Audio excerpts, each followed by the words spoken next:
So in the following years, as the anti-SJW channel has lost a lot of steam as a content formula, we have inversely seen the rise of the leftist YouTuber. Their intended goal was directly engaging in de-radicalization and rehabilitation of the variety of young and impressionable white, mostly male minds. Breadtube and leftist YouTube has created its own rabbit hole through which YouTube can funnel views and traffic, which also means eyeballs and AdSense. So guys like Thought Slime and Sean were able to come on and grow pretty significantly and make waves. Then you have guys like Solari, John the Duncan that were able to follow suit.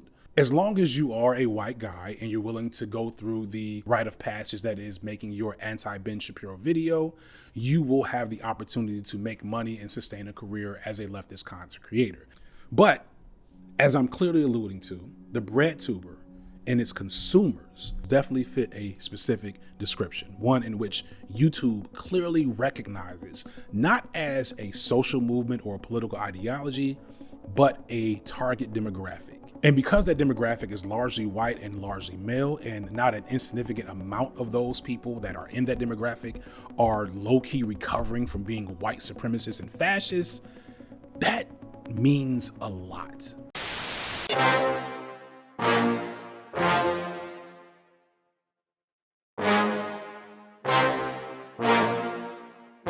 Dramatic.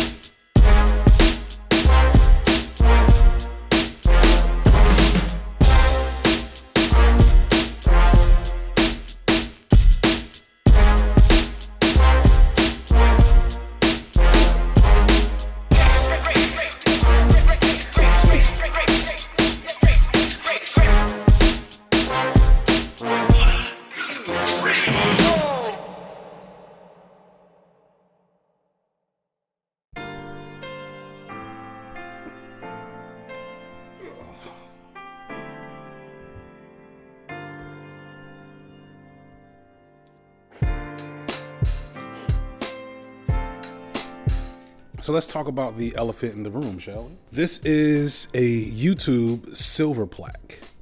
And if I could get it up there, it does say FD signifier. And that's me. I made it.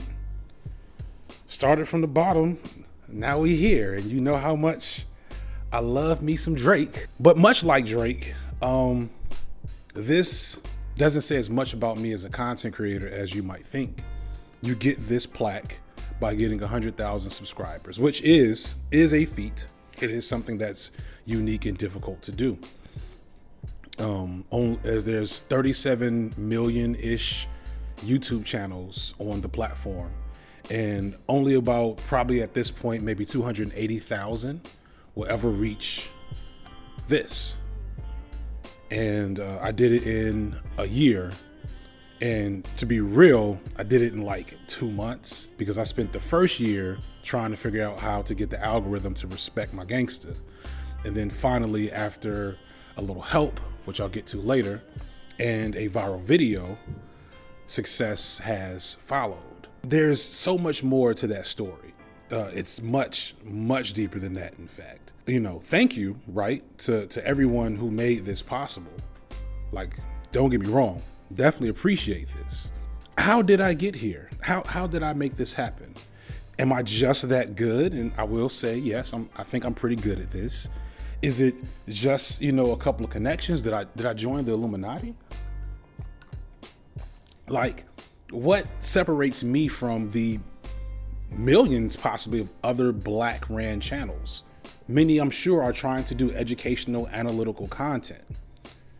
Why do I feel like such a unicorn? There's a lot to be said about how you got here to watch me in the first place. What made you click this thumbnail? Are you a longtime subscriber? I'll admit it, I'm definitely planning a very messy, drama-inducing thumbnail draw you in. Are you gonna subscribe? Are you still watching? Because, you know, almost 50% of people are gone by now at this point. What got this video, an FD signifier, in front of your phone or computer screen? And why is that mechanism so important to making this possible.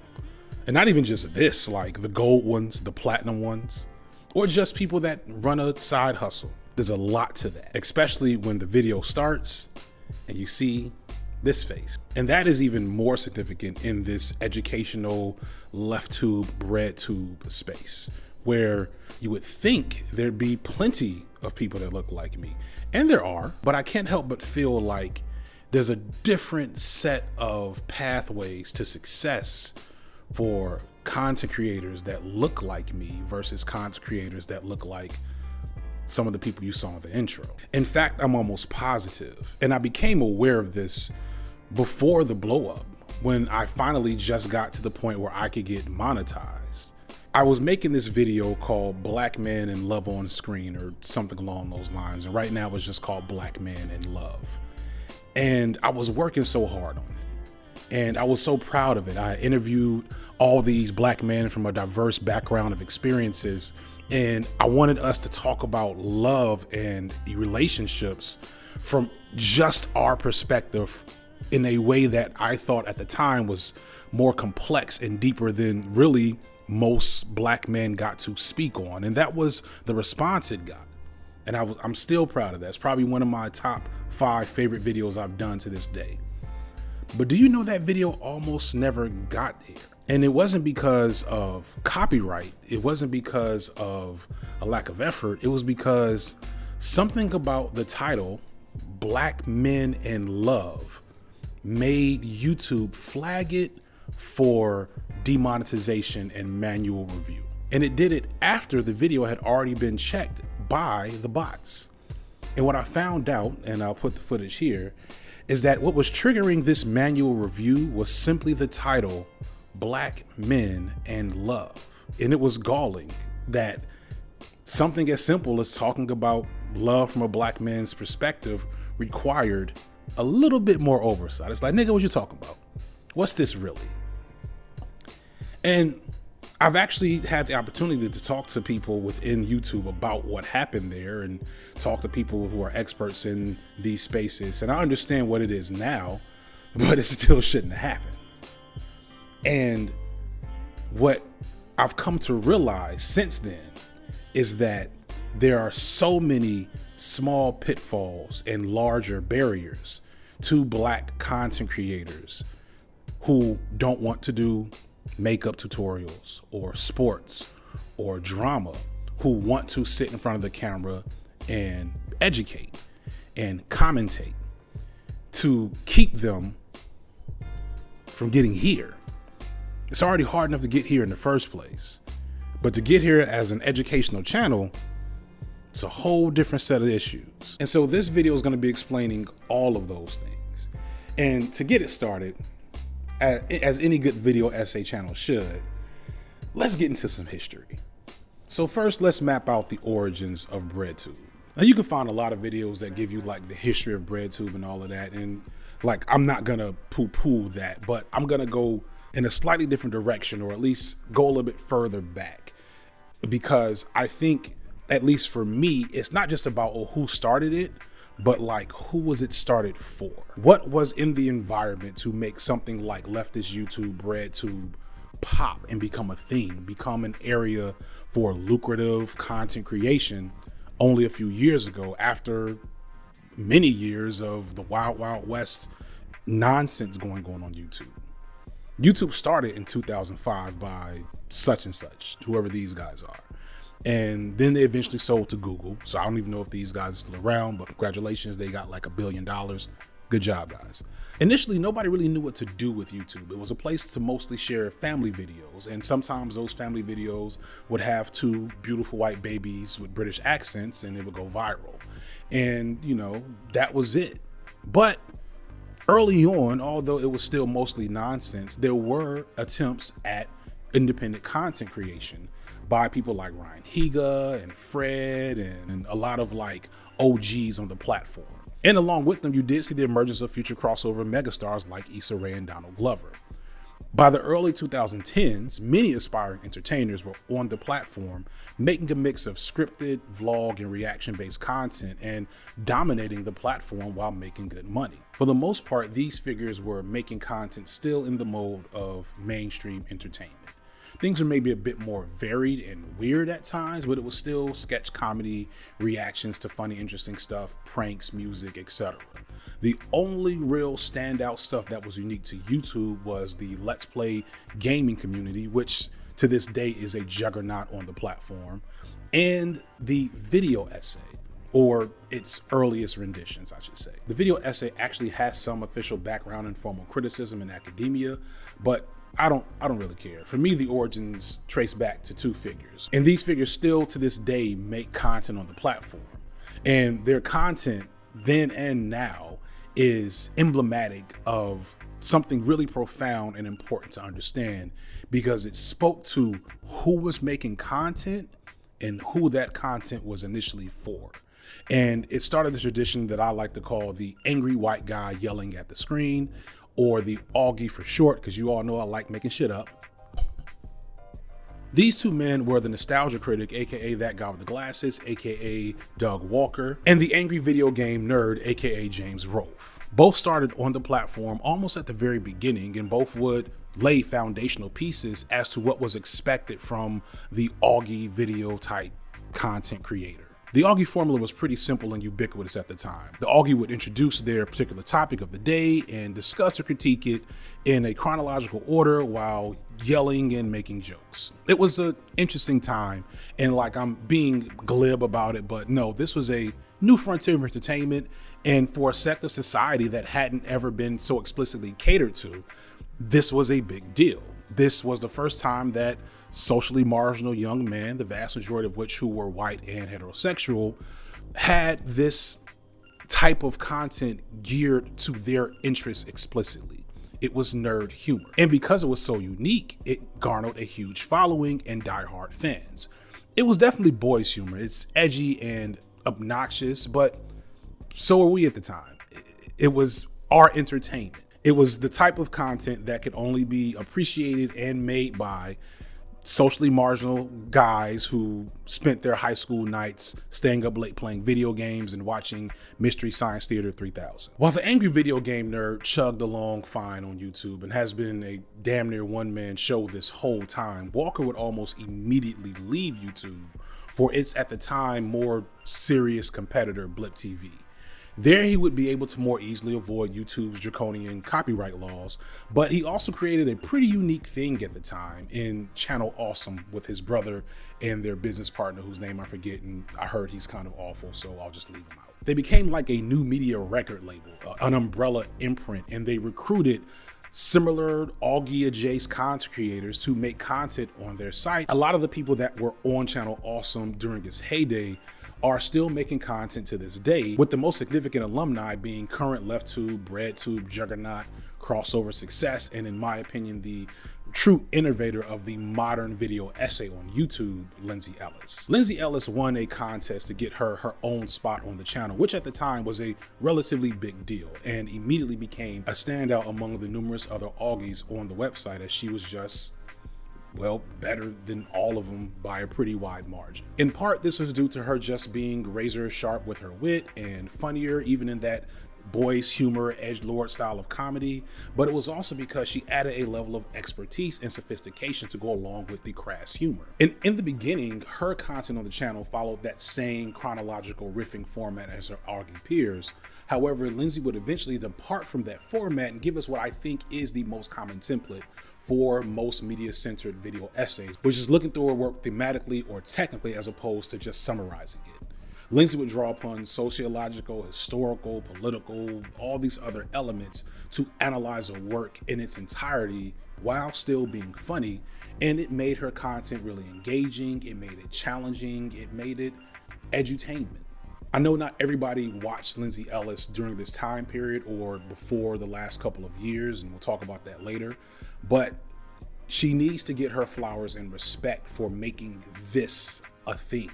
Even if you've never seen her before, this is Lindsay Ellis. Sadly and importantly, as it previews problems that I will speak on later, The people behind the scenes at Channel Awesome with Lindsay Ellis and several in front of the scenes turned out to be kind of shitty. There's a ton more to this story if you want to find out about the ugly history of Channel Awesome. I'll put some links in the description, but Lindsay became less and less comfortable with the type of energy and behavior that permeated the Channel Awesome and left in 2014 for YouTube, enjoying pretty good, moderate success at the time. The key thing I want to point out is that while Lindsay was the true innovator of this format of content, she and Channel Awesome weren't the only ones really creating a wave on Blip and setting the groundwork for this becoming as ubiquitous as it is. There definitely was a group of other creators on Blip TV that had a huge influence on the video essay concept on YouTube. Red Letter Media got its start in 2008 with Mike Stacklasa and Jay Bauman, who first, like many early creators, tried their hand at independent content that was more in the vein of mainstream content in the form of short films and skits and things along those lines. Mike and his best friend, Rich Evans, had been making stuff since they were kids, and then something significant happened. Mike, using a character that was originated by Rich Evans called Mr. Plinkett, made a review for Star Wars The Phantom Menace, and this review would change the game. Star Wars The Phantom Menace was the most disappointing thing since my son. I mean, how much more could you possibly fuck up the entire backstory to Star Wars? Craft that would go through the planet's core? Or did you just plan to run along the surface? What's wrong with your face? It's hard to explain how big this review is in retrospect, because social media, like as a hype machine, didn't exist at the time. But I'd arguably say that this video and its follow-ups are probably some of the most influential pieces of film criticism and analysis on YouTube. The insight, the critique, the analysis, and the humor, although dated and definitely problematic by today's standards, were all incredibly influential and spawned an entire new genre of other Augies and white guys in general complaining about movies and video games on the internet. They took the Augie appeal that originated with Nostalgia Critic and Angry Video Game Nerd and blew it up. What made them special is they were just, like Lindsay Ellis, better than all the people doing it. And their mix of humor, along with the fact that they also, like Lindsay Ellis, had real education in film and media, just made it a cut above anything else that looked like that. And everything else that came after that had some of the same energy. For years, Red Letter Media was your favorite YouTuber's favorite YouTube channel.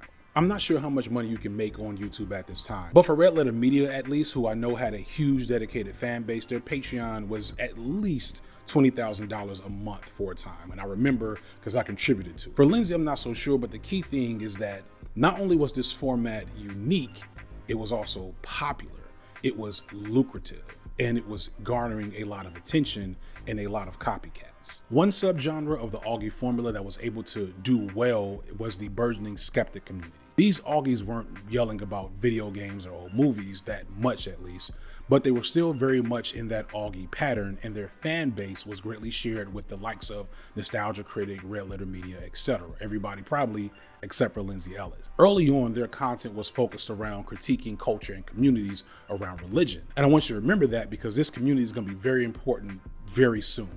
But the thing I'm just bringing them up for now is to understand that there was like a domino effect, and suddenly YouTube was saturated with these commentary channels of edgelords and neckbeards, and I'm sure very nice white men yelling about various things on the internet. And the fans that came for that became the base for a particular section of YouTube's content consumption. In the early mid 2010s, YouTube began tweaking their algorithm to reward watch time as a metric for engagement instead of virality. And this is because, if you think about it, YouTube's goal was to sell ad space for their videos.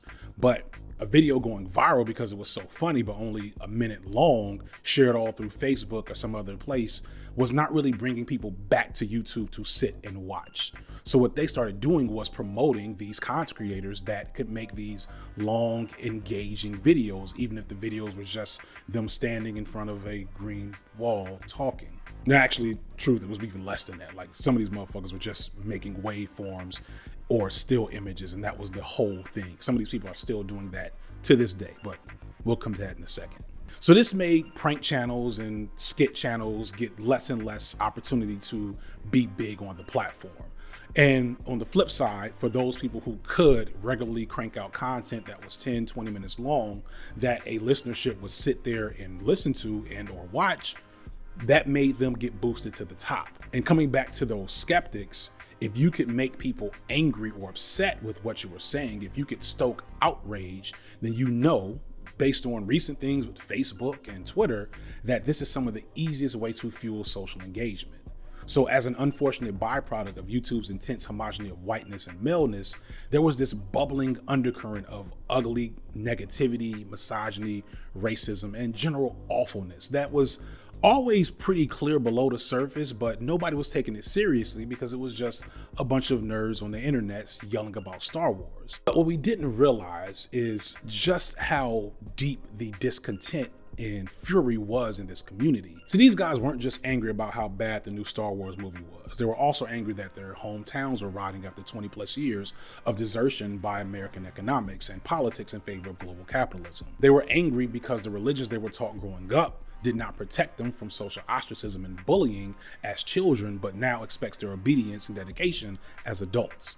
They were mad at 9/11 because it happened during their youth, and it broke the world in their eyes as they had to realize that the world was much more complex, ugly, and dangerous than they were told growing up. They weren't just angry about video games, they were angry about late capitalism.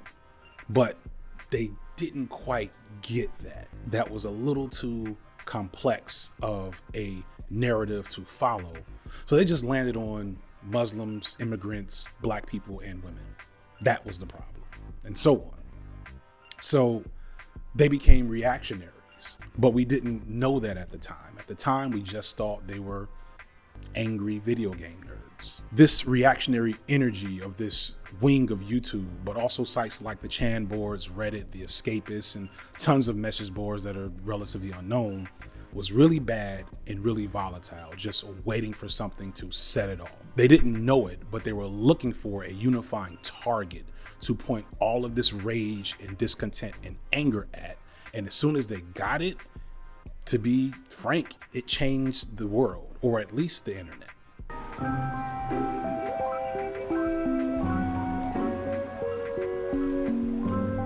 Have you ever noticed that, with a few notable exceptions, basically all female characters in video games fall into a small handful of cliches and stereotypes? When Anita Sarkeesian announced a Kickstarter to fund a series of video essays examining video games through a feminist lens, the destructive power of this seemingly harmless group of edgelords began to really show itself. Sarkeesian became a rallying cry for them to focus on, and she experienced one of the first major mass harassment campaigns of the modern social media era. Channels exploded solely off hating her. Many of them established skeptic communities that stopped talking about religion and the silliness of conservative or liberal politics and just started being against SJWs. It was the rise of the anti-SJW YouTuber. And because they could easily do this for 20 minutes, and because it was all negative vitriol, YouTube drove traffic to them. And those channels grew, and not just in money and power and influence, but also reach. And in a few years, they would follow up the Anita Sarkeesian hate with Gamergate. Gamergate was an awful social media campaign that took the harassment tactics used against Sarkeesian to another level and just generally made the internet the awful and ugly place it kind of is today. What these groups realized is that this anger and frustration was useful for creating movements and money. And you didn't have to have good ideas. You didn't have to have solutions. You didn't have to actually address the problem, as long as you made the SJWs really, really angry, as long as you triggered the libs. And what they recognized is that nobody triggered the libs like Donald Trump. And so Trump became a folk hero in this regard that basically galvanized all this energy and hatred into a political movement that culminated in him becoming president of the United States. At the same time, though, you could argue that the election of Donald Trump was the beginning to the end of this anti-SJW era that went from about 2011, 2012 to 2016, 17. See, the grifters and the creators made the grievous mistake of actually winning. Their rhetoric, which was at once oppositional to the status quo, became the status quo. And now they had to actually lead and govern, which we immediately saw they were not prepared to do. And at the same time, finally, people on the left started coming out of their shocked state and realized that this festering cesspool that had existed unfettered on YouTube and other social media spaces was maybe in need of some dire attention. And for YouTube, at least, I think this came to a head earlier than other social media entities. Like Facebook's just starting to get criticism for the way they stoke negativity from the January 6 riots. Twitter still clearly does not give a fuck about negativity. But in 2017, with the Unite the Right march in Charlottesville that ended in at least one person dead and several violent, brutal beatings by white supremacists on people in the streets, people started to point the finger at YouTube and say, hey, how the fuck did this happen? It seems like all these guys met each other watching videos that they found on your content platform. This caused YouTube to put in more effort for reducing the spread of disinformation and radicalization content on the platform. They reduced the spread of content that was clearly inciting violence or violent rhetoric or spreading disinformation and things like that. And what they also did is start to amplify content that was research-based and science-based. And that had the side effect of amplifying the SJW channels. And here's where we finally get to the origins of Breadtube/Lefttube. Driven by the benefit of their content being more factually based, as well as an audience thirsty for alternative views and less outrage and nonsense, along with a sense of urgency in these communities to speak up for marginalized people and reduce the pull of radicalization on their nieces and nephews, combined with, to be honest, more talent, expertise, better production values, etc., the algorithm boosted these channels. So creators like H Bomber Guy, ContraPoints, Big Joel's, Three Arrows all made their way to the platform and were met with not immediate success, but definitely pretty quick success, as these channels within a matter of a couple of years became some of the most prominent channels and voices on the platform. Furthermore, creators that had been there for years, kind of just middling in the middle ground of success, like Lindsay Ellis, but also creators like Destiny and Lefttube, saw significant increases in their channel size and reach. These folks and other creators carved out a unique space on YouTube as education creators making video essays about media and philosophy and social commentary on important and often political subjects, or streaming and reacting to other leftist content. And that became the origins of Breadtube. But the key thing is, if you watch especially the earliest renditions of these types of channels, their intended goal was directly engaging in de-radicalization and rehabilitation of the variety of young and impressionable white, mostly male minds affected by 4 or 5 years of unfettered radicalization under the anti-SJW skeptic community wave. That same fan base that was introduced to consuming YouTube content with the angry video game nerd and nostalgia critic and red letter media had been sitting and being fed essentially fascist propaganda for years now, and they were definitely in need of a good cleaning. And it worked. And it also made the community as a whole maybe a little more diverse, at least in terms of gender and sexuality. Leftist ideals became much more prominent and held much more value in explaining social issues. This was reflected in the rise of people like Bernie Sanders and AOC becoming significant pop culture figures as opposed to politicians for espousing what would have been seen as extreme ideologies 10, 20 years ago, but now they were mainstream leftist superstars, regardless of how you feel about them now. It was a huge paradigm shift in only a few years, like literally 3, but something was wrong. Despite the fact that it was working, that this audience had become more diverse and a little more de-radicalized, but because much of the audience was grown out of this need to reverse the pull of right-wing conservatism and semi-fascist ideology and white supremacy in this population of millennials and young Zoomers that had been watching this shit for years, this diversity wasn't really reflected in the creators pretty much at all. And to be frank, like, the people of color that was watching this content, although they were very much invested in progressive ideals and politics, they weren't so scared that their younger cousin was going to become a neo-Nazi incel because they had been hanging around on our politics and watching Amazing Atheist videos. So in the following years, as the anti-SJW channel has lost a lot of steam as a content formula, and the Augies have started to become more quiet, and these creators have seen their channel growth crash to a halt and their views shrink, we have inversely seen the rise of the leftist YouTube. But what we haven't seen is a real manifestation of leftist ideology be reflected outside of white Western worldview. But I don't want to poo-poo the fact that people like ContraPoints and Lefttube and Three Arrows were successful in doing something very important, which was reversing the pull of radicalism on these communities. It's just that I'm kind of starting to wonder if there's anything else left for those creators to do. And where do creators that look like me, that come from my background, fit into this equation, both philosophically and economically? So before I move on, I just want to make sure 3 things are understood. The long form video essay format, what I'm doing right now, is a fundamental genre of content creation on YouTube. And it's important because it's taken the place of like the news editorial or VH1 documentaries and long form think pieces that were indelible to my youth growing up. But now for another generation, they're gonna remember this. They're gonna remember these videos as the thought pieces that shape their worldview. So regardless of how many people watch this and how much money I make from it and whether or not I'm talking about this or anime, this is important. And because this is important, it's just as important that this isn't dominated by one worldview or perspective on the world. The second thing to understand is that from an economic standpoint, Breadtube and leftist YouTube has created its own rabbit hole through which YouTube can funnel views and traffic, which also means eyeballs and ad dollars. So now we do have a talented second wave of leftist YouTubers. So guys like Thought Slime and Sean were able to come on and grow pretty significantly and make waves. And then you have people like Solari, John the Duckin that were able to follow suit. As long as you are a white guy and you're willing to go through the rite of passage that is making your anti-Ben Shapiro video, you will have the opportunity to make money and sustain a career as a leftist content creator.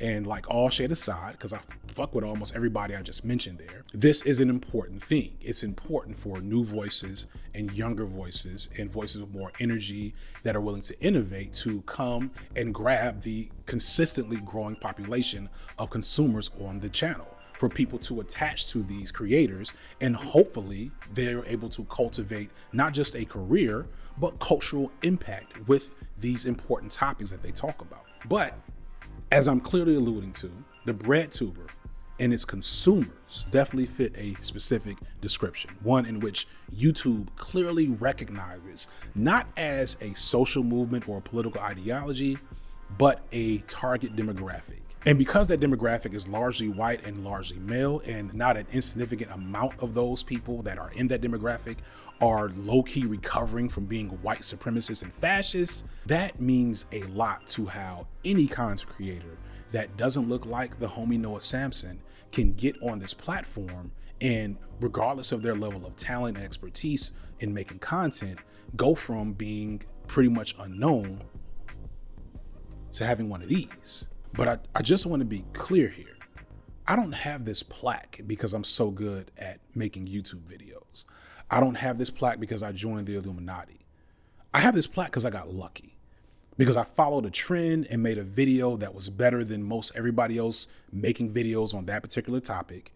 And finally, after a year of toiling in the hellscape that is small channel purgatory, I got to this level. And the fact that I was very much ready to quit because I didn't think that I had what it takes makes me think about how many other people that looked like me that may have had talent, or at least talent good enough on par with some of my white peers, didn't get to this point. This is the thing. So I never saw a Black creator.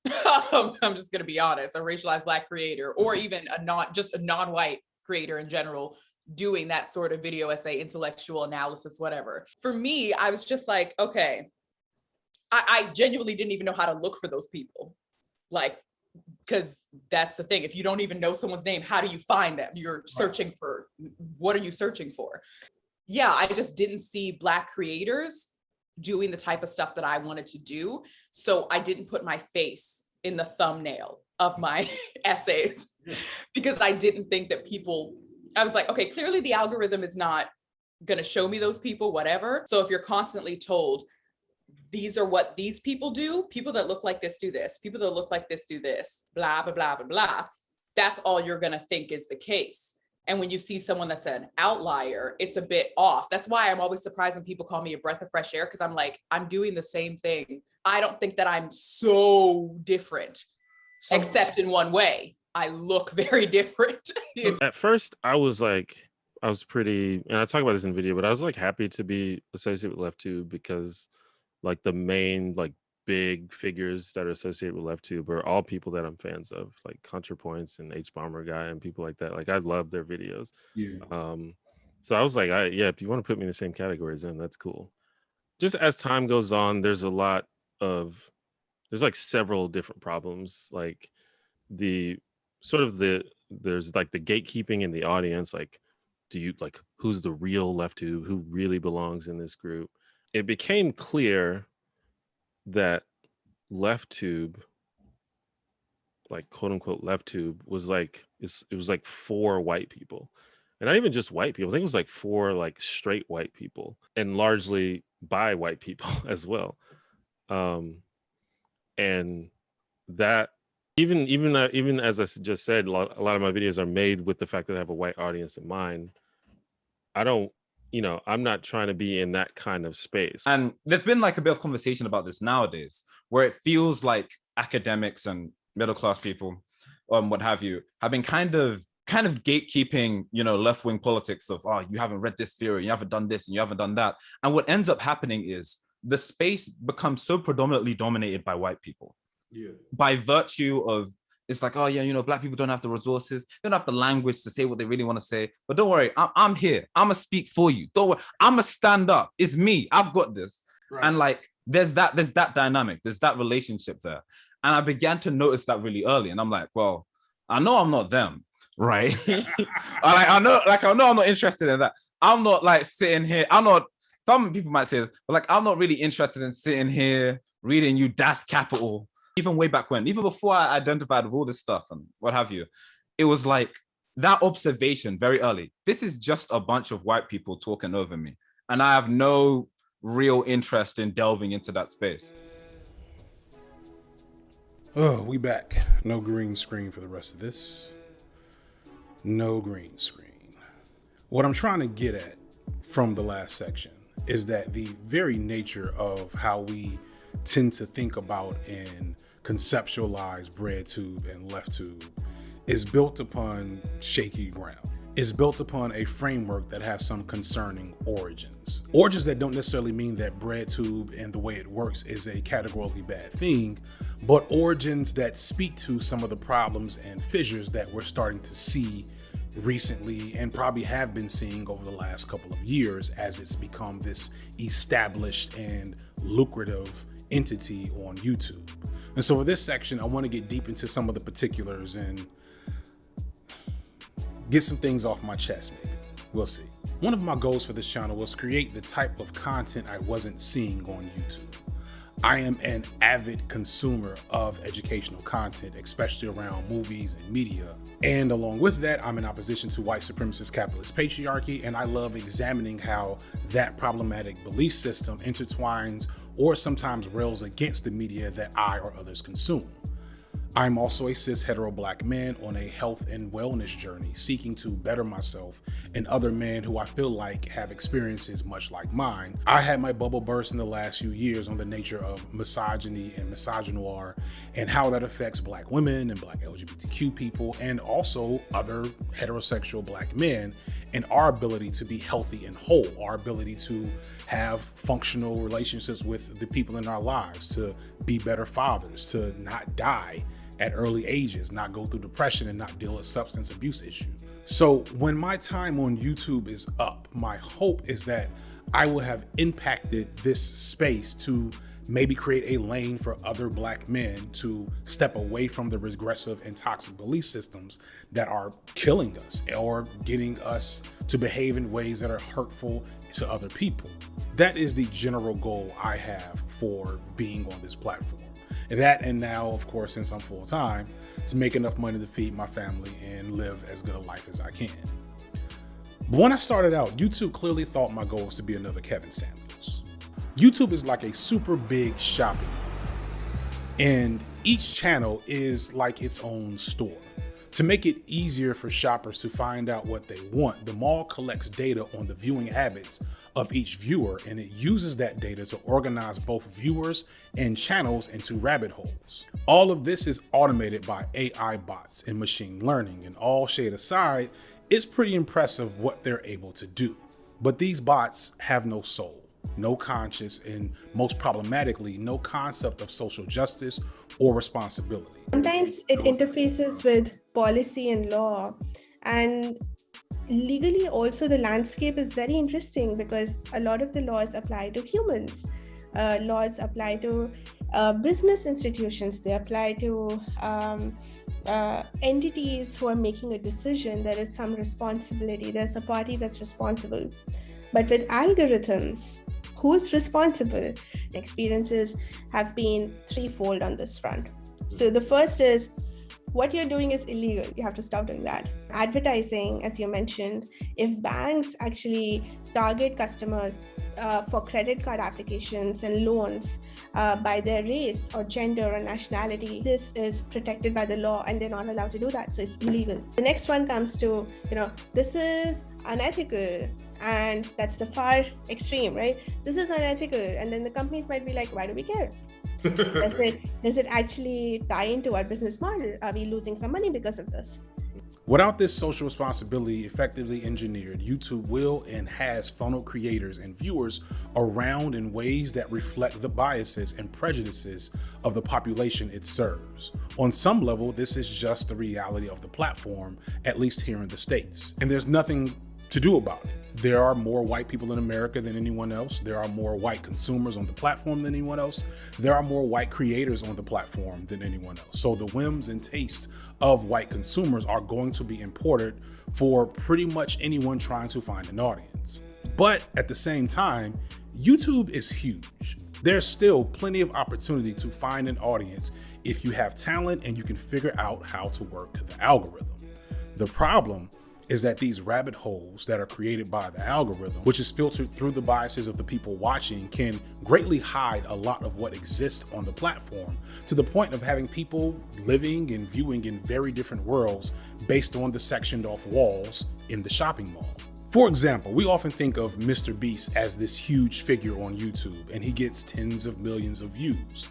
But for all his views, he only represents a tiny fraction of YouTube watch time, probably less than 1%. Before I became a content creator myself, I had no idea who Mr. Beast was, and I have been watching YouTube regularly, daily, for nearly 15 years. So this makes YouTube's algorithm very, very powerful, not just in terms of what I see on the platform and whose channels are successful and can make money and be viable and whose channels can't, but also YouTube has a lot of power in terms of informing who I am and how I see the world, because the media I consume informs the way I think about the world and the way I see the world through my own specific rabbit hole. Talking about viewership and getting being recommended as a small business entrepreneur from a minority community, it's the problem is it's across multiple domains. It's news. We read news, and if you're left-leaning or right-leaning, we keep reading that stuff, and we don't get an opinion which is diverse from us. You're talking about things that you are a content creator yourself, and you want to see more content like what you're creating, and it's and that was not recommended. So it's called a bubble effect. Yeah. So you only know what your friends and family knows, the people that you interact with, and often your opinions match significantly. And so you don't know what you don't know, and you don't know how to explore what you don't know.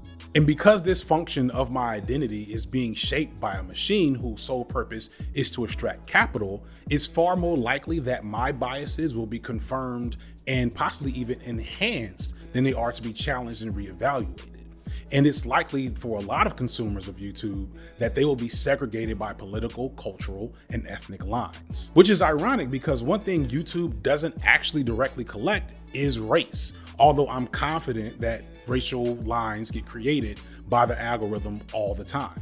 It doesn't, I guess I would say, I don't know whether or not it explicitly considers race. As far as I know, it does not.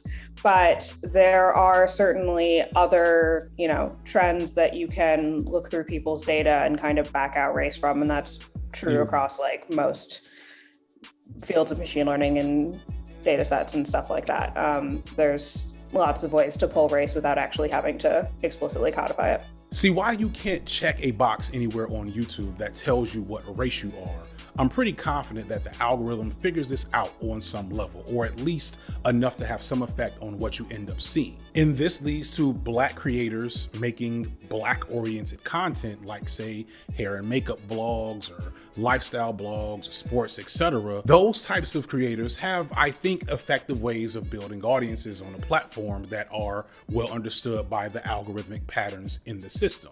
And those audiences can be predominantly Black because there's a relatively large Black audience cultivated over the years looking for that type of content.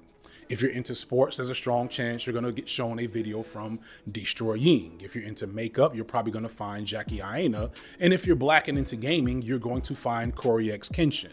There are plenty of Black creators on YouTube making good content and garnering large Black audiences, and there are ecosystems surrounding those creators. But the problem is with the borders of these audiences and the rabbit holes they fall into, or more importantly, never are able to reach out of. Just finding this. So I think it's notable how saturated the market of like white leftist people is talking about shit. And then like the fact that what is fresh and particularly interesting, literally algorithmically and just market wise, seems to be specifically Black people doing commentary stuff, which is cool and a good thing. And also what I really deeply appreciate is attached to that, I think is also something that I believed is probably coming. Like if you believe in the pendulum swing of intellectual shit, is like the desire for nuance. I'm finding most people that are talking now are all like going really hard at that, at being like three-dimensional and like, you know, not going so hard at I'm better than this person, like the power posturing and being like, this is problematic, but more so wanting to unpack it. And I think this is fucking excellent and a good thing. You gotta be able to cherish when the unstoppable hand of time and God just happens to be shifting things in a positive direction. I don't know how any of this works, and nobody can really articulate it to me either. But the algorithm definitely creates like areas of YouTube, you know, like SciShow videos and Veritasium and Smarter Every Day and Mark Rober all have like overlap, and like they represent slightly different groups of people, but like you're gonna see those things, and as it feels like as it identifies these things that can sort of like play off of each other, and you certainly see this in leftist YouTube, like it identifies the things, and then if you can sort of slide into a thing that already exists, it's easier to get noticed. It's right. And like the algorithm seems to know what to do with you. But if you want to do something that kind of isn't being done, which is like, you know, leftist or educational content specifically from a Black perspective for Black people, the algorithm might say, I don't know what that is. With linking a lot of creators, like through the Lefttube video that I made, like a very high percentage of them were from the fans of the big Breadtubers like ContraPoints, H-Bomber Guy. And then another large section was the Debate Bro kind of content. Maybe 5% were other smaller creators, and then another 5 were Black creators. It was like a very, very small percentage. So the video was brought to this group of people that exposed that group of people to kind of a new area a little bit. And even it's evident in the video that I made that during my research didn't bring me to Further Left Spaces or Black YouTube space because so many of the people I talked about were white, and that's kind of intrinsic to the definition. And one of those borders is around educational content and content creators. In short, Black content creators of my ilk will find it difficult to be sustainable catering explicitly to Black interests in sociology, history, tech, etc. And there's a few reasons for this. Firstly, there doesn't seem to be a significant consumer base of Black viewers looking for educational content. Now, this is a loaded statement that at face value raises some concerning questions. Am I trying to say that Black people aren't interested in learning and consuming educational content on YouTube? No, not at all. Crash Course is shown in Black schools all across the country. Big education channels like Tierzoo and Kurzgesagt, I think I said that right, and Veritasium have millions of subscribers. You don't think a few hundred thousands of those are Black people? Of course they are. The problem here is two things. One, Black viewers of educational channels are funneled into white content spaces. And two, Black content creators of educational content are funneled into really non-educational and in many cases toxic anti-Black content spaces. One thing I think people don't fully understand about YouTube is that YouTube isn't just a place for media consumption, it's a search engine.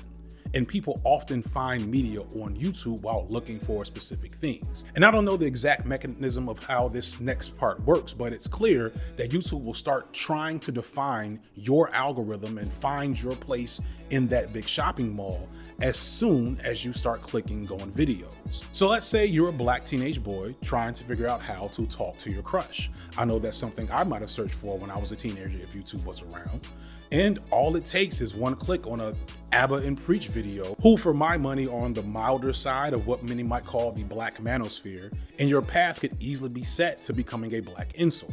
The same thing seems to also be happening to Black women, as the counterpart to this ugly Black manosphere is now giving birth to the divestment community, something I talked about in my last video. And once these folks get connected to these rabbit holes, they will engage, because this type of toxic and negative content will always increase engagement. There's something about our psyches that when we see something ugly that we don't like, we keep watching, we keep clicking. And that's exactly what the machines on YouTube want. And they will surround you with similar content to the point where that begins to color the view of the world as a whole from your perspective. One of the main, most sobering experiences I've had is engaging in Black male and female oriented communities on Reddit and noticing how so many of the people posting in these Reddit forums seem to only surround themselves with the most negative, most toxic, most ugly images of the opposite sex. And then they try to convince others or speak to others about how this is the real nature of the people that they are connected to. And so it's no wonder that you see some of the activities on Twitter that you often see, mostly from Black men, but on occasion now increasingly from Black women, where it's just sheer vitriol between these two communities. And when you try to point to either side and say, hey, y'all are tripping, this is not as bad as you're making it out to be, you become the opposite end of that spectrum. You become the problem. The community polarizes the individual. It will take a boy trying to figure out how to talk to girls and turn them into zealots and, for lack of a better word, extremists. So yeah, we're making our first editing bay visit almost an hour into the video, which makes me feel pretty good, because this is a very complex video with a lot of moving parts, as you probably see. And the fact that I didn't fuck up until about an hour in, that makes me feel pretty good about myself. I'm here because I kind of started to lose my way on this point right about here in terms of what I was trying to connect, which is YouTube has a habit, because of the way it cocoons and pockets people immediately upon entering into the algorithm in a specific type of content, which then can produce a specific worldview, that it habitually radicalizes people. What I'm describing here is the same process that a lot of young white men went through in the early 2010s into the late 2010s, where they went in looking for video games and nerd stuff and ended up over the course of time sympathizing with neo-Nazi talking points. The Pewdie Pipeline is a video I've referenced before that gives a pretty good overview of that whole process, and I'll put that in the description. And so I'm going to drive it home in a second, but the point I'm trying to get at is that it's not that there aren't Black people looking to consume educational content on the platform. It's that when they get to YouTube looking for educational content, YouTube tends to send them off in this particular direction. And as I'll prove over the course of the video, there is no opposite direction to go into that isn't all white, aka Lefttube, or educational YouTube, which is predominantly white, because Black content creators are segregated out of those circles, or if they make it into those circles, they tend to be tokenized and subsumed into the white atmosphere of the space. That's it. So eventually these Black consumers that were just looking for education make their way from ABBA and Preach, and maybe they make it to more outwardly harmful stuff like what Kevin Samuels does, or go even further into that toxic space to creators that I won't even mention on this channel, And once they get deep enough in that rabbit hole, there is no room for anything that I have to say. There's no room for anybody speaking more progressive or health or wholeness focused logic or information about the things that they care about. They're only going to surround themselves with that ugly nonsense. And understand early on, at least for me and for some I've spoken to, we've had to maneuver around that toxic Black empowerment pipeline as almost a rite of passage for some Black content creators. Not been discouraged, but I've been more mindful of like what I'm talking about and the order of how I'm planning my videos, if that makes sense. Like I have some ideas that I know are gonna talk more about race, and I have ideas that aren't. And I've been prioritizing the ones that aren't so that I don't kind of get not pigeonholed, but boxed into talking about race and bringing in certain audiences all the time. Moving away from those topics and like talking about like random video games or stuff I like, to just kind of chill out the comments, but knowing that it'll impact my growth and impact my engagement in a less positive way. Going down this road, it's like, I don't think the algorithm necessarily even knows what to do with Black creators like that. There's like a clear established market. We can talk about institutional racism, white supremacy, analytics, what have you. Universal appeal. Mainly, how do you appeal to white people? There's a very clear market there. In terms of like appealing to Black people, right? Especially on this platform where it's YouTube, it's for you. I'm not saying you can't do it, but so much of the audience has been predominantly built around white people that the prospect and idea of YouTube's algorithm being able to facilitate, you know, specifically Black video essayists or like people that do that kind of left, quote unquote, left wing Black YouTube content, they ain't gonna know what to do with them. So of course they're gonna send you insert Breadtuber here or insert other Breadtuber here because like they don't know what to do with us. They don't know what to do with that nature of content. Like, so I don't, again, it goes back to that point where I don't really expect to be pushed. I don't expect, oh man, yeah, the algorithm's really gonna push Free Huey. Like, no, like that's not gonna happen. My first video to get any type of real legs was a reaction to Tariq Nasheed's documentary Buck Breaking. It got 20,000 views in a week, which was huge for me at the time. Knowing what I know now though, I probably would not have made this video at this stage in my career on YouTube. Because at the time, YouTube clearly did not know what to make of me and what to do with me yet. They did not know what rabbit hole to put me into. So they saw that I was talking about bug breaking, and even though my reaction was mostly an examination of all the wrong and harmful and ridiculous things about this documentary, they pushed my video alongside reviews and reactions of the film that were far less negative on the film's nonsense. So for most of this video's early life, it had a pretty bad dislike-like ratio, and to date, it is still my most disliked video by a wide margin. The algorithm evaluated my content and tried to funnel it into the Black manosphere where it was swiftly murdered. It did this because this was what made the most sense based on the understanding it had of my content and the audience that had watched it up until this point. Had I not gotten a shout out from Khadija Umbo, who at the time had around 300,000 subscribers, this likely would have been the end of my channel. To be clear, I think a major part of my challenge is the fact that the manosphere and misogynistic content is just more viable among cishet men and Black men. But the issue remains. It's not that Black consumers of educational content don't exist, it's that they're filtered away from Black educational creators and put in these toxic spaces or put into these white spaces. They are unlikely to have their first images of being educated on a particular topic be from a Black person who's actually trying to educate in an academic sense. But this is still only part of the problem, because perhaps you're a Black content creator who is not solely focused explicitly on Black topics. Or you are, and you just want your channel to be a little bit bigger and more viable without having to do the crate challenge. Well, then you have to figure out how to grab the attention of the white leftist space. And that's a lot easier said than done, and in a lot of ways can be much more hazardous than you might think. I'm gonna stand for one of my faves real quick that I've talked about before on this channel. Yara Zaid is, for my money, top 5 in terms of film analysis critiques in this YouTube space. Her video, When Rue Became Black, should be on any top 10 list for video essays this year. She was actually on a list for top videos for another video last year. She is very good at what she does, and I can't for the life of me get why she has anything less than 300,000 subscribers. Lindsay Ellis, who again, I am a huge fan of, makes a very similar product. I don't know if y'all ever watched Lindsay Ellis, but their style of analysis and overall tone of the content is very similar. Lindsay has over 1 million subscribers, and surely due to the size of her channel and the different audiences that they both have access to at times, and the relative newness to Yara's channel, which I think is only a couple of years old, it makes perfect sense that Yara would not be as big as Lindsay Ellis. But the question I have is, are Lindsay Ellis's fans being shown content and giving opportunities to find Yara Zaid, or is Yara Zaid being sectioned off into a space with only other Black creators? And I'm pretty sure that's what's happening. As I've already talked about, when you click on a video, YouTube finds videos based on that click or that like or that comment that it thinks you might appreciate.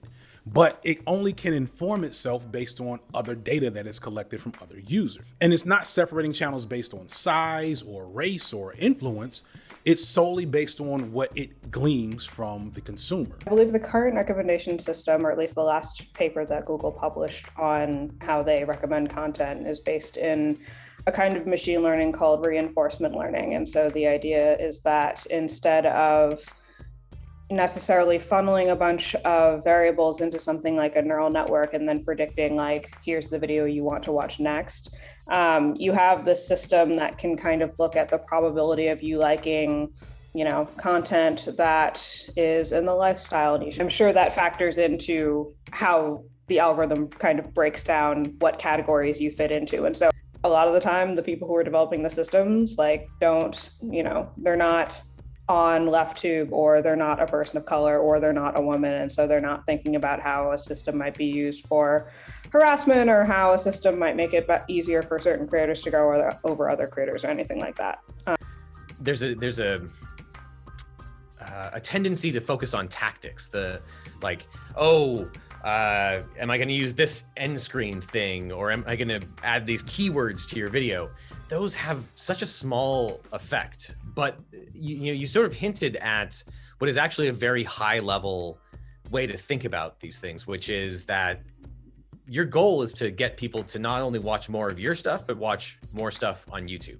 YouTube's goal is to to get you to watch as much stuff on YouTube as possible, to keep you on platform. YouTube just watches audience behavior. So someone watched your video, and then they watched T1J's video, and then they kept going down that rabbit hole. And it's just teaching the algorithm that people like your stuff, like his stuff, and vice versa. YouTube's goal should be to introduce all of Lindsay Ellis's fans to Yara Zaid, because I am pretty confident that if you like Lindsay Ellis, you'd like Yara Zaid. But YouTube isn't doing this. And if that's their goal, why isn't this happening?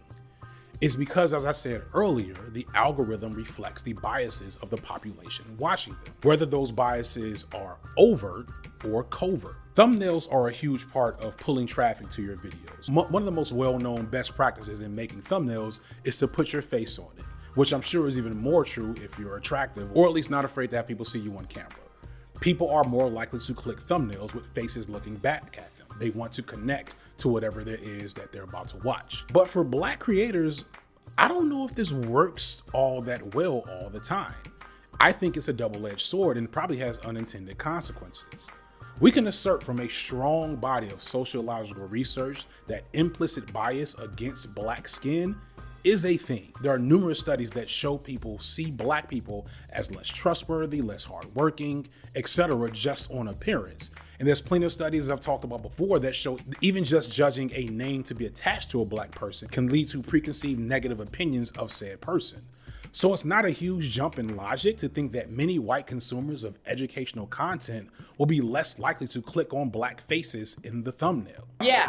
Because I've always felt like, okay, I want to be able to do that stuff, but I can't control how people see me. And a comment that I always get, and I don't know why I'm saying it like it's a negative thing, but people will always talk about my looks in my videos. So like, and I understand that they're not trying to be rude, or like people are not trying to like objectify, or they'll be like, respectfully, I appreciate everything you say, but also, oh my God, blah, blah, blah. More that goes into it if you're not the standard, if you're not part of the dominant group in the invisible border of whiteness, or at least close to it, because CJ's talked about being racially ambiguous and stuff like that. Like, people can tell that he's not white technically, but it's the whole thing of like, when people don't know what you are, they're not sure how to treat you. And my little sister, I remember her being like, you should put your face in it. And I was like, nah, distinctly telling her, I don't see Black people doing this stuff, and I don't think people are going to want to watch it if it's me doing it, because of all these preconceived notions they have about intelligence, about what kind of bodies get to,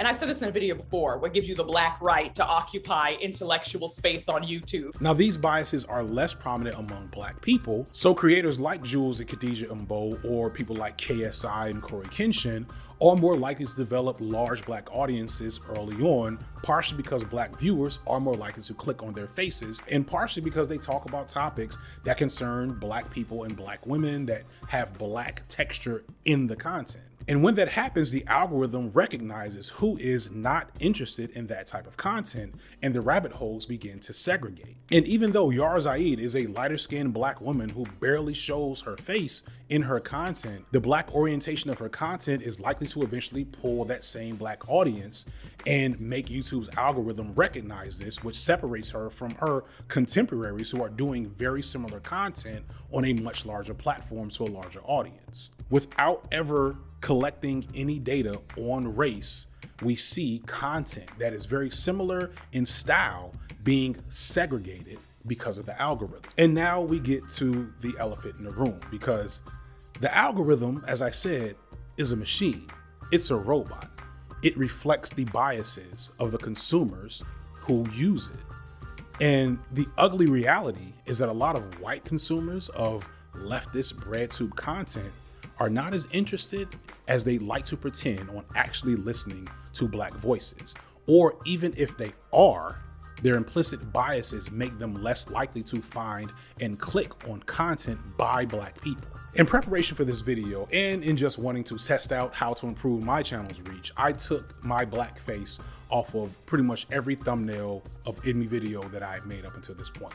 And the result was a clear uptick in views on each video that I did this for. This was a small sample size, it was a small result. Furthermore, I'm no Idris Elba, and lookism also plays a part, and I don't know if my Mr. Beast style thumbnails were ever going to work for the type of audience to watch a 50-minute video, but it's still emblematic of an implicit bias in viewers who are looking for educational content, but not necessarily looking to see it from Black people. So, let's talk about racism again. Like, a lot, maybe. One of the few content creators of color to make it into Breadtube at its earliest stages is T1J, my evil twin, or good twin, depending on your opinions and perspective of either of us. As far as I can tell, he along with Cat Black are the only Breadtubers to have a similar market share on the platform as their contemporaries, or at least that's what the algorithm has shown me. But this wasn't as easy as just a steady climb upward. So I've been making YouTube videos for a long time. I wasn't like serious. Like, I made my account. I'll say I probably started posting videos regularly in 2010. So like a long time. And this is a huge point to bring about, that T1J along with Cat Black were both OGs in terms of this type of content, and were eventually pulled into the Breadtube bubble essentially by the fans, which is a testament to them. But on a lot of levels, they were tokenized as the Black Breadtubers. Cat Black has spoken on the feeling of being delegitimized by white viewers and fans because of her Blackness in her video of why Lefttube is so white. But you may be asking yourself, this is Breadtube, Lefttube, right? Aren't we supposed to be the good guys? Didn't half of you make videos about critical race theory in the last year? Yes, at least that's what it says on the resume. However, in reality, not quite, and in some cases, seemingly not at all. There's a complex set of issues at play with not just the consumers of Breadtube being racist, but also the creators of Breadtube content. And by racist, I want to refer you to my endorsement of the book Racism Without Racist, which takes a much more useful and complex look at racism and white culture to get beyond the basic concept of racism is bad, therefore you are bad. Because I know as soon as I start calling people racist, the first thing they're gonna do is get offended and click off the video. And that's why I'm not going to do that. What I'm going to do is talk about white habitus. And to explain this, let's talk about debate bros. His position is that you are overstating how bad she is and using things that aren't 100% true to justify it, just like the stuff you said about Biden. Everything I said about Biden is true, you fucking idiots! Like here's memes posted that are literally like fucking like days before a debate. If you're white, hates Porpoise, can't it doesn't make sense. There is no good argument. There is no good reason. The debate bro corner of YouTube is most similar to the overall energy and origins of the Augies I talked about at the beginning of this video. Except instead of long form content that's mostly them ranting, they are still ranting, but usually in response to somebody else's content or on a particular topic. So no, I guess it's exactly the same in a lot of ways. The biggest difference is the usage of the live stream chat format, which allows them to have immediate feedback on what they're saying and immediate reinforcement that what they're doing is, if not right, then at least effective for their intended goal, which is to promote leftism? I think like one of the biggest galvanizing or fracturing aspects is the debate bro stuff.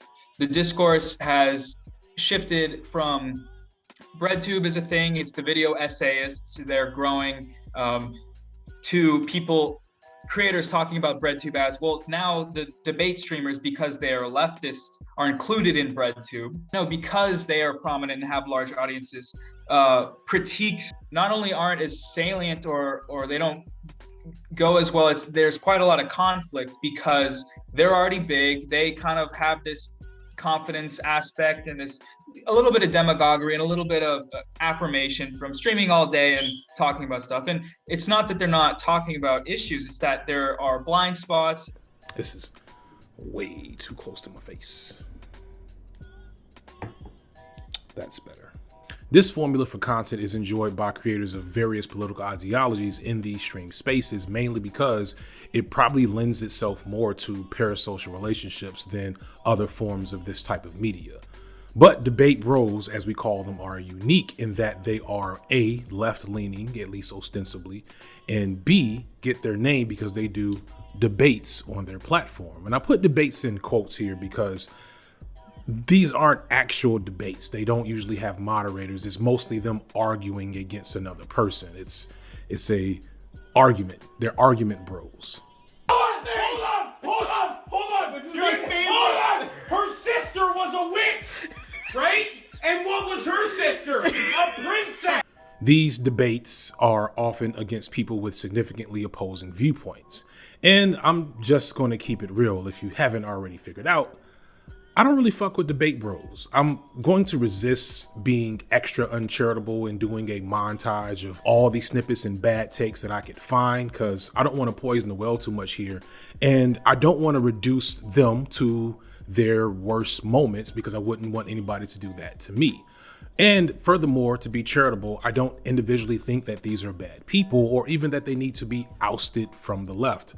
I think that that very concept of ousting people is part of the problem, really. And who am I to do that in the first place? I'm a near 40-year-old boomer. And to be fair, I think some of the issues with debate bros are emblematic with the problems of online left and Lefttube as a whole.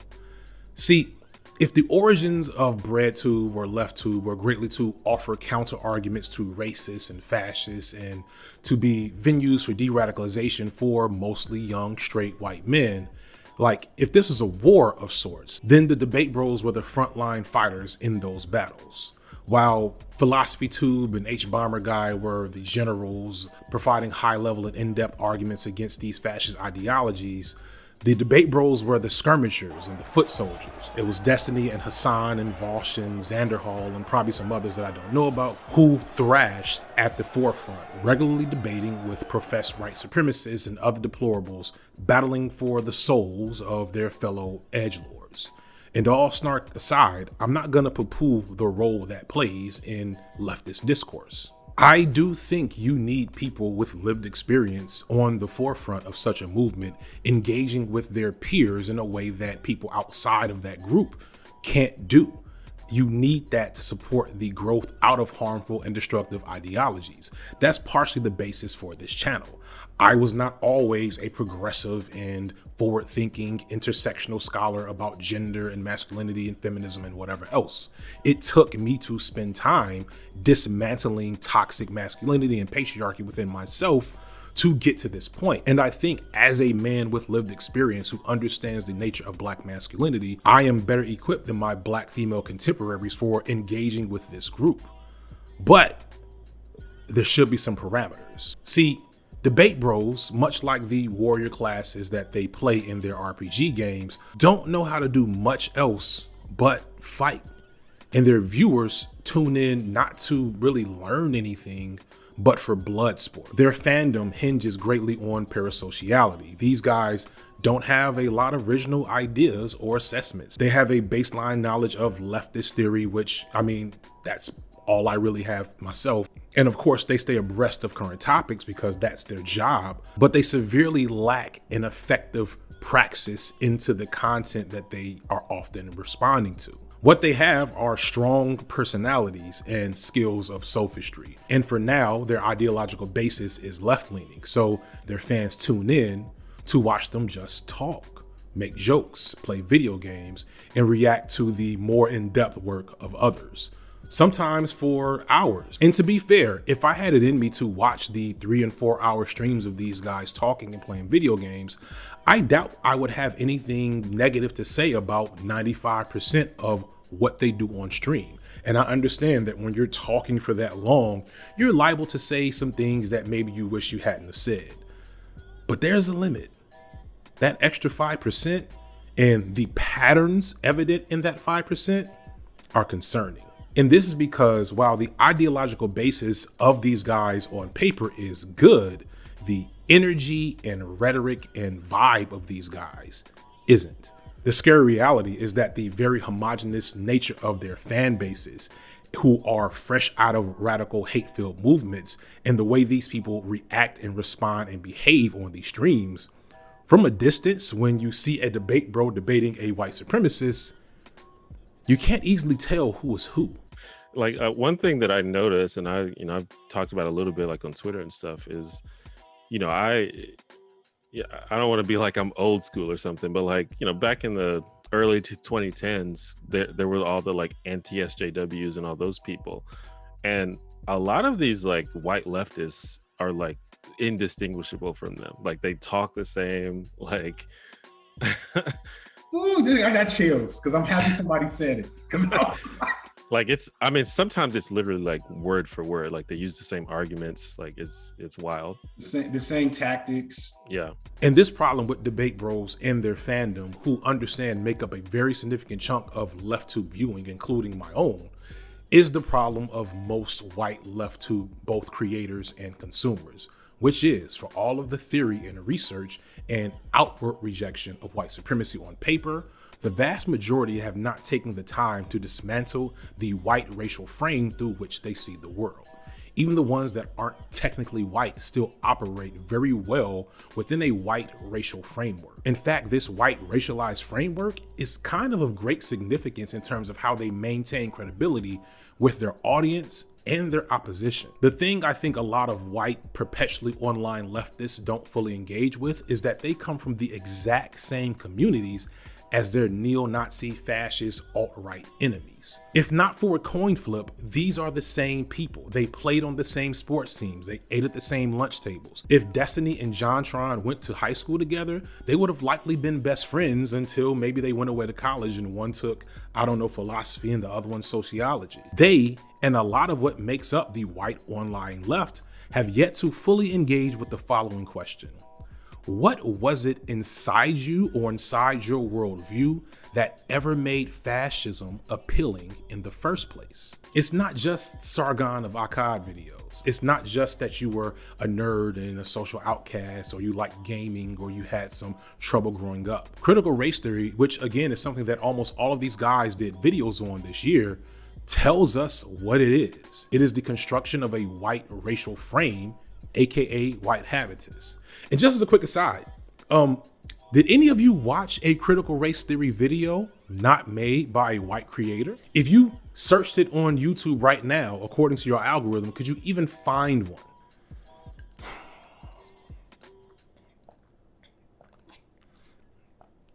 White people for the first time in history are being racialized. We are all racialized, but white people have never had to know that about themselves. It's just been the thing that hangs in the air, right? So as a result, you assume that your experience is a default.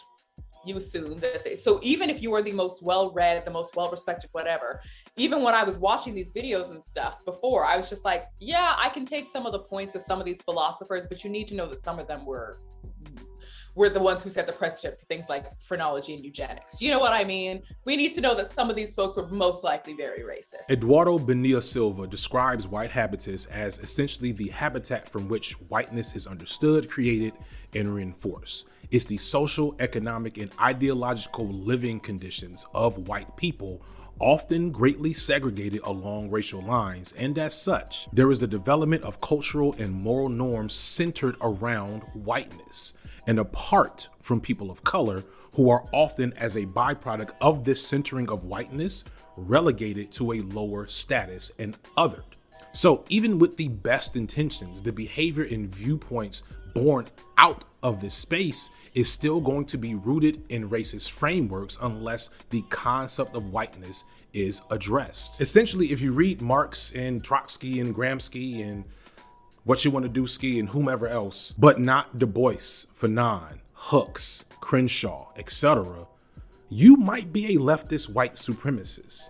And thus, this colors the nature of leftist content and inadvertently makes things dangerous for the marginalized voices that get caught in the wake of this highly toxic, highly negative energy. I don't want to go into the depths of the recent and not so recent drama that has been seen in this debate bro space, where Black and sometimes even queer creators have had extremely negative interactions with some of these debate bros and their fandoms, but it's not good, and it's bigger than the stories you know about. These individuals are often goaded into appearing on these guys' streams in the first place, usually not understanding the sycophantic nature of these spaces. I personally have had more than a few people request that I appear on some of these streams, to which I always let you know that is never happening. These creators are treated to hostility at best and outright harassment and disrespect at worst. And the fans of the debate bros cheer this on, often taking it upon themselves to go on harassment campaigns long after these appearances occur. And this is because this is the same fan base that 5 or 6 years ago was watching Augie anti-SJW alt-right content. And so the same tactics and energy used during Gamergate, used during the attacks on Anita Sarkeesian, and used during the rise of Trump are reproduced here, just on a more insular scale. The debate bros represent a much more obvious problem in terms of this leftist content space, but they are indicative of the reality for Black content creators as a whole. This is why I bristle at the way so many white leftists I encounter are so eager to try to separate themselves from white liberals. Because from my perspective as a person of color on the outside looking in, you don't look that different. So much of this white leftist movement is just as populist a movement as any reactionary political movement that we've seen in recent time. Thankfully, some creators like Bad Mouse and John DeDuncan have done videos about these issues. Bad Mouse even cited an amazing essay by former Black Panther Lorenzo Kumboa Irvin called The Progressive Plantation that really hits many of the targets on their head. There's something very wrong here. These white middle-class so-called radicals who have never suffered, been oppressed, or been forced to risk life and limb need to learn to listen to those who have. They need to recognize that they do not have all the answers, and it is only because of their white skin privilege that they can even articulate the political dimensions of these social problems. They have analysis with paralysis. Further, the apparent strategies of these groups is to chase after neo-Nazis, the Ku Klux Klan, the Church of the Creator, and others to upstage them and disrupt their racist events. Although I fully understand that we must confront fascist paramilitary movements, this alone is a flawed strategy, however, and no more eliminates racism than dancing in the streets. But it makes white people feel like they're accomplishing something, and it certainly helps with recruitment.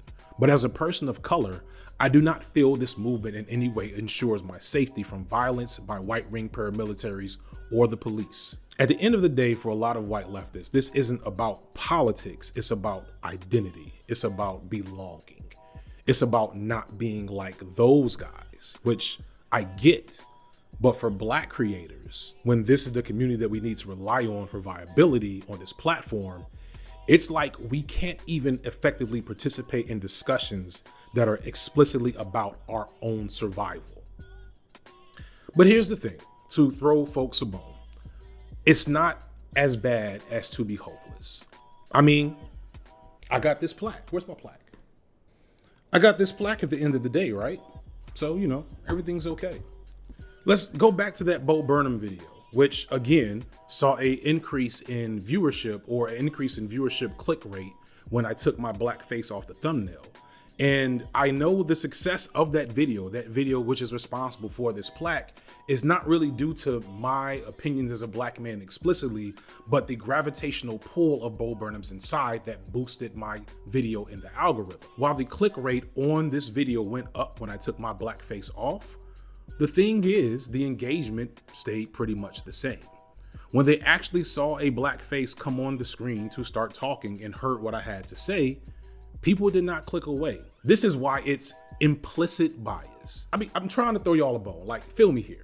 What this means is that when actively presented with the conscious opportunity to act upon a racist bias, a lot of white consumers didn't. And again, this is not empirical, this is anecdotal, this is a small sample size, but that's how this is supposed to work. The theory is that if we can engage with dismantling and be intentional about addressing the innate issues with white identity, you can do better, you know, be anti-racist. But that gets us back to the issue I brought up in Bo Burnham. For so many white people, whether they be left-leaning, right-leaning, or ostensibly progressive, those innate biases are deeply rooted, and addressing them effectively often means interrogating whiteness in a way that many white people aren't willing or able to do, because it means decentering their perspective or even ceding their perspective and power to people of color in order to reframe it, to see the ways in which whiteness helps reinforce inequality. Further, this wouldn't be a one-time cathartic fixing and reckoning of the problem. Racism is an ongoing, persistent problem that will require ongoing and persistent effort. I think the recognition of the complexity here it sometimes isn't allowed, where maybe we want to be like labeling people as bad people because that makes us feel superior to them, or we're like terrified that we're bad people, so we're trying to like simplify things down to like black and white, like I don't have any racist bones in my body, and it's like right. Or it's not about your bones. What is it specifically that I have to do where I can stop thinking about this so much? And like that's the only thing you can't do. Like that, like that's the like, and I'm sorry, like that's the bad news, is that you, until you are a dead person, you're gonna have to think about race. Like we live in a country that has a deeply ingrained racial caste system, and that's not going away. And so we will have to work on it for our whole lives. But so many white people fear engaging with that effort because white supremacy has conditioned white people to only see racism as a moral issue, which makes it very easy to avoid culpability in participating in a racist system. You know, there's only one innate social fear that is unique to white people in this country, and that's being called or seen as a racist. It's the only accusation that if it sticks, has real consequences for white people uniquely, and at the same time is not in any way under their control. That's why you hear white people say stuff like, stop playing the race card. And because of this one major threat, white people have developed numerous ways to avoid that label. So many ways, it's as if nobody's really racist at all. Anyone who gets labeled as a racist has to really, really, really mean it. And even then, it's a mistake. It's not reflective of their values. And the irony is that because of the way white people often respond to accusations of racism, black folks are actually less likely to call it out, because we know that one, it probably won't change anything, and two, there will be blowback and consequences. We'll see what these comments in my DMs look like when the debate bros come through to talk about this video. To be empathetic, I know that a lot of you just don't get that systemic racism is bigger than your personal character or decisions or philosophical or moral standing, and that it will take a lot of time to get you through that paradox. But that isn't my responsibility. But as I speak directly to you, not just the debate bros, but the team of programmers at YouTube, the consumers of YouTube content on the left and beyond, and many other creators on YouTube, especially Breadtube, who may uncritically participate in some form or fashion in this racist system, know that I am not calling any of you racist out loud on this video. Sponsored by CuriosityStream. But I will say that if you continue to adhere to this white racial frame and continue to uncritically contribute to these systems that create disparity in what voices you see on this platform and what voices are amplified in these discussions, some people might see that as being kind of racist. But sadly, those aren't the only problems. It's not just that the algorithm doesn't move with a sense of social justice. Like, all the stuff I've been talking about up until this point is real and important, but I haven't even gotten into the other external shit that marginalized groups have to deal with just to get here. For example, this is Kopesh the Yardstick. Randomly, his very small channel popped up in my wife's feed of all things right after the Bo Burnham video. I watched this video and it was good. It had this contemplative, subdued, but thoughtful energy about it that made me watch the whole thing, and I commented and subscribed.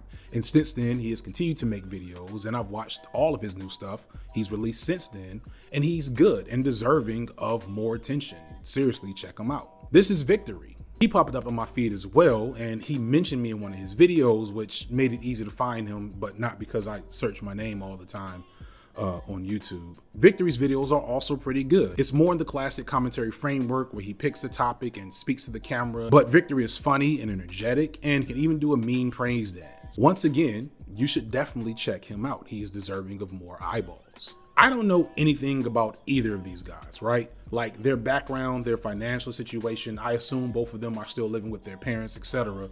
But one thing I'm pretty confident in is that after this signal boost, Kope's channel is more likely to succeed than Victory. And it's not, again, because of all the things I've said up until this point. It's because statistically, Victory is going to face several more barriers outside of making YouTube videos that make his channel less likely to succeed.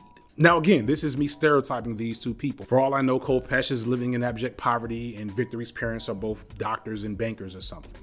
But in general, you have to understand that to even be on this platform in the educational space, you have to have had several things go right for you in the first place, things that are going to be less likely for creators of color. A few months back when I did my critique of the I Don't Dream of Labor movement, the thing that was most obvious as I was researching is that the people who were talking the most about this I Don't Dream of Labor thing were people whose labor was already someone else's dream. And there's nothing wrong with that. There's nothing wrong with not liking your job, even if you have a good or well-paying job or a job that other people would kill to have. It doesn't make your opinion and the exploitation that you might see in labor any less valid. But it does show how a discourse can have a very important piece of the narrative missing because others that needed to add that perspective to the conversation didn't have access to provide that perspective in the first place. And it's not explicitly just because the algorithm doesn't know how to push Black viewers and Black creators around the algorithm effectively. It's because we're going to have less opportunities to even step up to the plate in the first place. To be here, you have to have leisure time, flexible resources, money for equipment, hopefully some connections, things that are not available to a lot of marginalized people. Furthermore, creating on YouTube can be psychologically taxing in ways you don't even think about before you start. Like, it's one thing to be a person of color visible in this type of space, which is always going to be a precarious situation. But like the mean comments, trying to judge your content's quality and learning, managing fandoms, staring at your own face for hours, like looking at your flaws, hearing your own voice through the speakers, that's psychologically taxing, and I think a lot of people don't make it just based on their own mental health. So add all of that to just trying to survive being Black in America. This is why, as much as I like Kopesh, and again, show Kopesh some love because he's got some good shit, I'm rooting for everybody Black. And I think I wouldn't be if the systems worked differently. I know people like my channel, and I appreciate that. I appreciate this. This is dope. But I maintain that I am not so unique, and that there are surely other men who look like me on this platform, or maybe used to be on this platform, that left the game because it felt rigged, which it is. But I was lucky. I am talented at this, but I'm lucky.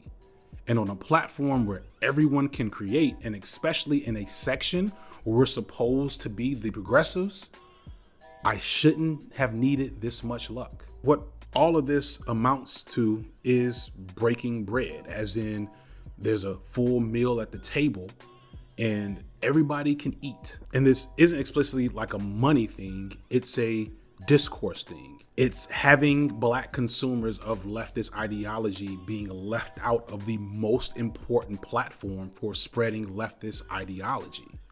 It's 45 videos about Ben Shapiro.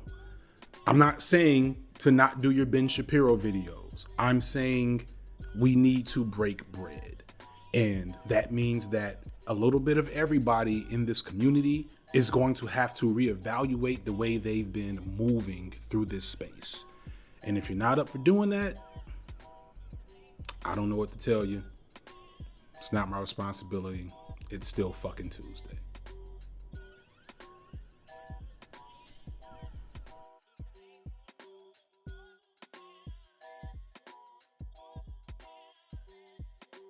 So, maybe you have been affected by the words I had to say in this video, which is definitely my goal.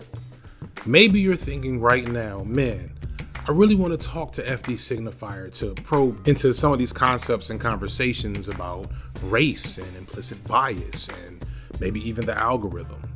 And I'm here to tell you, good luck. Well, there's a documentary very bluntly called Are You Racist? It's an hour-long documentary that literally looks at the neural elements of implicit bias, the same topic I brought up earlier when talking about how racism affects the way we make decisions. I watched it in preparation for making this video, and it has a lot to offer for those who are still trying to understand and wrap their heads around how racism works on a level that we are often unconscious of. You can watch that documentary along with thousands of other documentaries on the streaming service Curiosity Stream. Along with your membership to Curiosity Stream, you also get access to the streaming service Nebula. Nebula is an independent streaming platform which allows creators of various backgrounds to make educational content and put it out to the world without worrying about whether or not it's going to get demonetized or copyright claimed, or whether the algorithm is going to find it favorable enough to put in front of audiences. And on Nebula, you can find some of the best educators on the entire YouTube platform, providing content, often exclusive content. And wouldn't you know it, if you go to the link in the description, you can sign up for Nebula using promo code FD Signifier and receive a 26% discount for an entire year's subscription. That means when I get around to doing future videos on hip hop and wrestling, or even just other ideas that I know won't work on this platform here on YouTube, you can have access to that. I want to say thank you to Curiosity Stream for sponsoring this video, and I want to say thank you to the team at Nebula for making it a good home for me. And again, thank you all for watching. That's all I got. Peace.